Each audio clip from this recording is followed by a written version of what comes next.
Hovädzí proteín. Áno či nie? Oplatí sa ho kúpiť, alebo sú to vyhodené peniaze?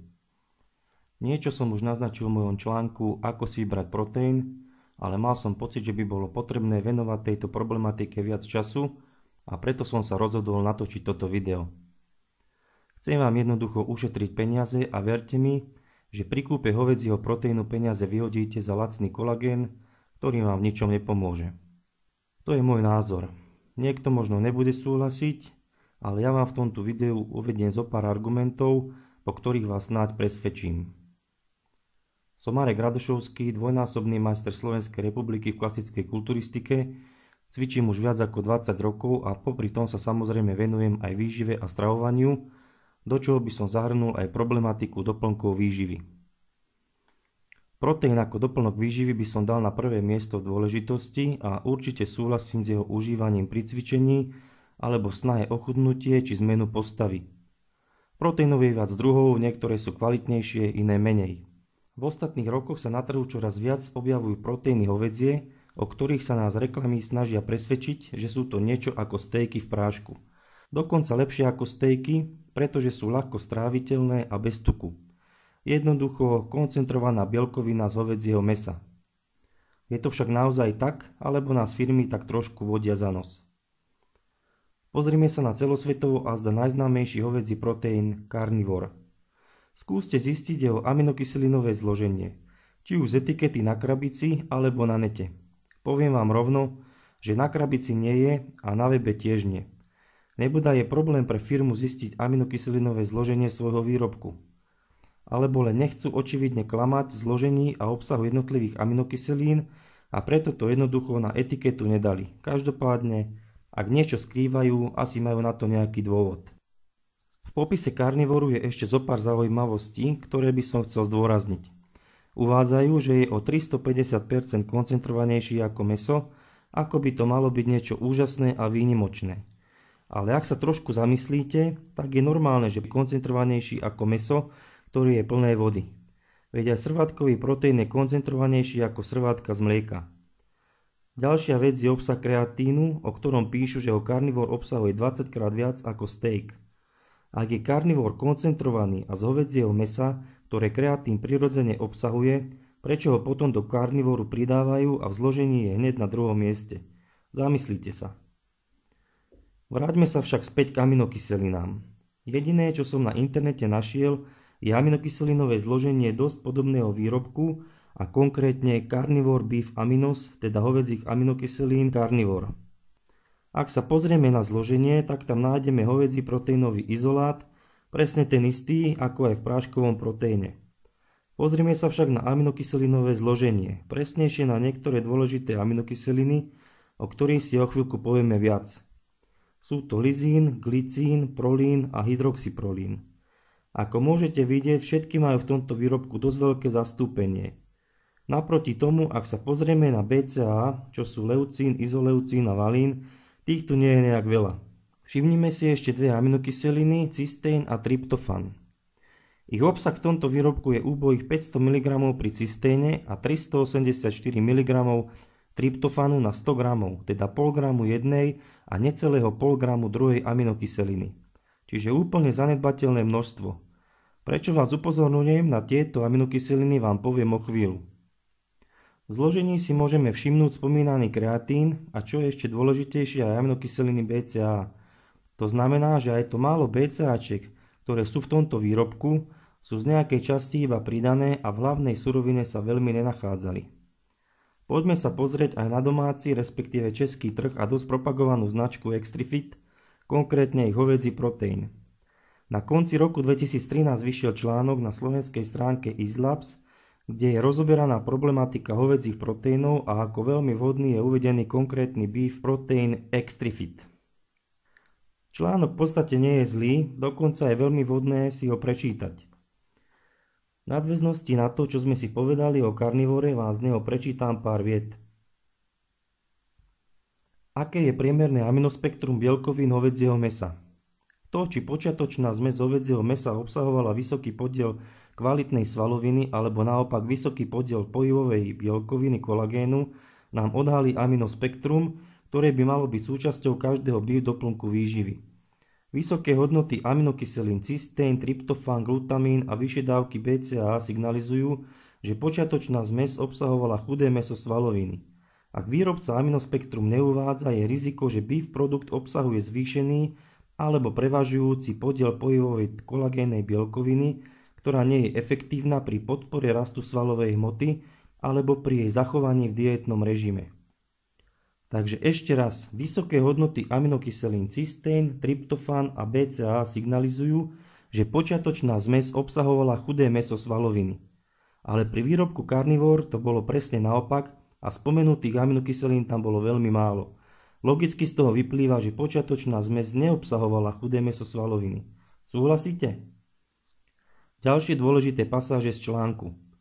Spoločnosť Extrifit priniesla na trh beef doplnky výživy dostupné napríklad pod názvom Isobeef, Beefmass a Beef Amino 4000, pri ktorých sa na výrobu používa ako vstupná surovina výhradne zmes hovädzieho mäsa zo svaloviny hovädzieho dobytka. Tento čisto prírodný proteínový izolát má zachované všetky hodnotné látky hovädzieho mäsa vrátane kvality, mäsových bielkovín, vitamínov aj minerálnych látok.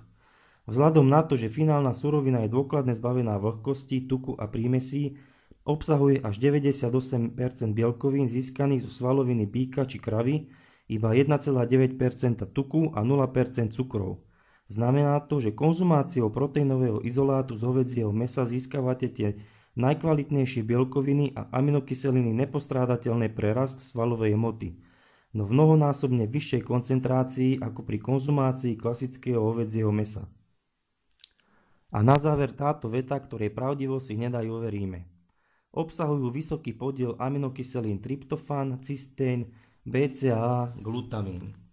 Aby sme sa presvedčili o pravdivosti tejto vety, stačí, ak si otvoríme hociakú stránku, nejaký e-shop, kde predávajú výrobky značky Extrifit. Ja tu mám konkrétne Isobeef a môžeme si pozrieť aminokyselínové zloženie. Takže na 100 g výrobku máme až v úvodzovkách 101 mg aminokyseliny cysteín, 375 mg aminokyseliny tryptofán, BCAček dokopy 8 g, čo nie je nejak veľa, a glutamín sa tu nenachádza vôbec. Je tu síce kyselina glutamová, ale to nie je glutamín.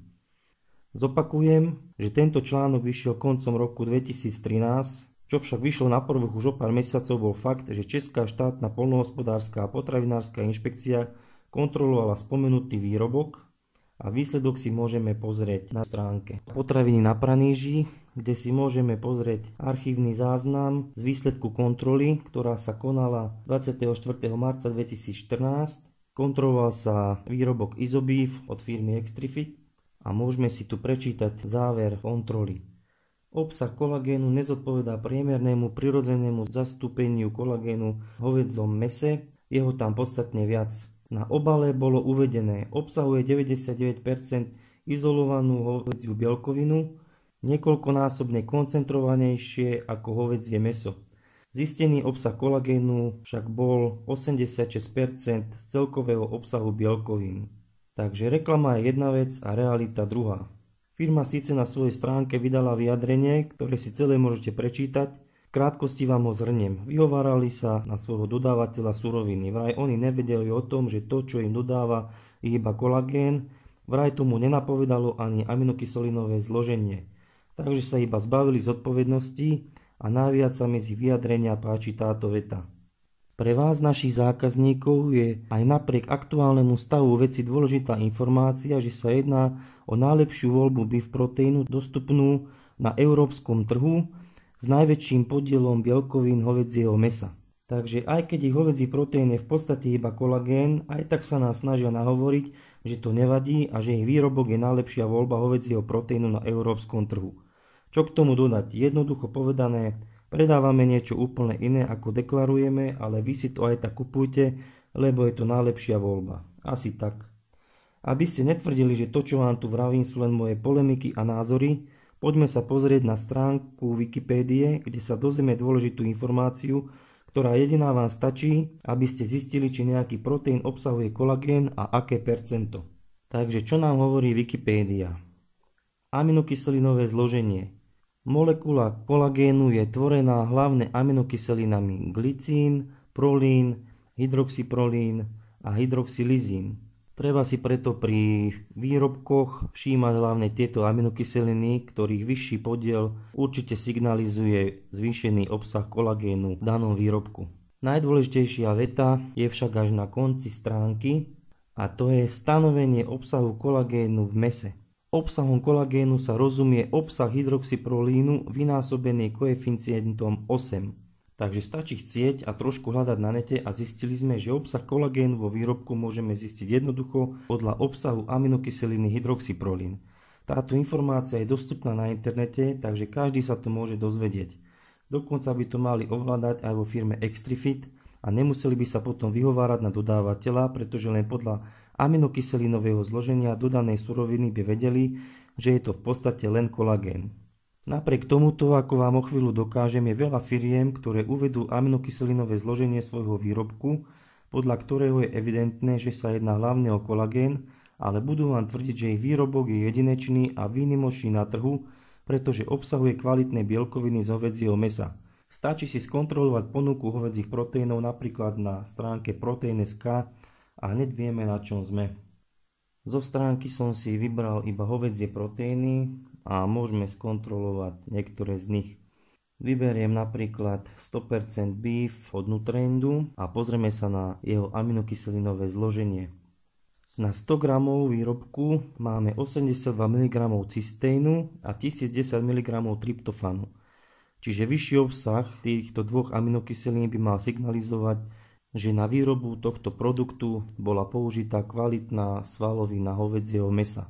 Lenže ako môžete vidieť, je tu presný opak a to znamená, že týchto dve aminokyseliny sú tu úplne v minimálnom zastúpení. A keď sa pozrieme na zloženie, vidíme, že tryptofán tam je dokonca ešte ako samostatná aminokyselina pridaný. Čiže tých 1010 mg je ešte umelo vytvorených a v pôvodnej surovine tam toho tryptofánu bolo oveľa menej. Ďalej si môžeme všimnúť aminokyseliny, ktoré dokazujú presný opak, a teda, že výrobok je z väčšej časti alebo z veľkej časti obyčajný kolagén, a to je glycín 16 g na 100 g, prolín skoro 10 g a najdôležitejšia aminokyselina hydroxyprolín cez 8 g na 100 g. Ak použijeme koeficient 8, čiže 8x8 je 64, takže určite viac ako polovica výrobku, alebo teda 64% približne, je čistý kolagén. Keď sa pozrieme do zloženia, môžeme vidieť, že zase je tu pridaný kreatín, čo je dosť smutné, nakoľko samotné hovädzie mäso kreatínu obsahuje veľa. Čiže ak by to bolo naozaj zo svaloviny hovädzieho mäsa, kreatín by podľa mňa nemuseli do výrobku umelo pridávať. Ďalej sa môžeme pozrieť napríklad na Extreme Beef Protein od Fitness Authority. Opäť aminokyselinový profil na 100 g, glycín dokonca až 21 g, prolín 12,8 g a hydroxyprolín 12,2 g. Čiže 12 x 8, 96. Je vám asi jasné, čoho je tento výrobok. Je to jednoducho iba kolagén. Ak by ste v tomto výrobku hľadali cystén alebo tryptofán, tak vás klamem, pretože sa tu vôbec nenachádzajú. Nebudem prechádzať všetky proteíny, ktoré sú na stránke, ale poviem vám, nakoľko som si ich sám prešiel, že jednotlivé firmy buď priznajú farbu a nechajú pri výrobku aminokyselinové zloženie, alebo sú firmy, ktoré jednoducho aminokyselinové zloženie na svojom výrobku alebo v popise svojho výrobku neuvádzajú. Sami sa môžete dovtípiť prečo. Na záver by som sa chcel ešte pozastaviť aj pri samotnom kolagéne. Veľa ľudí si myslí, že kolagén pomáha zlepšiť stav kĺbov, kože, vlasov a podobne. Nie je to však celkom pravda. Napriek tomu, že kolagén je hlavne súčasťou viacerých prípravkov na kĺby, to, či aj reálne funguje, nie je doposiaľ preukázané. Pozrime sa na stránku D-testu a článok o kolagénových tabletách. Je to krátky článok, ale pár vied je z neho dôležitých.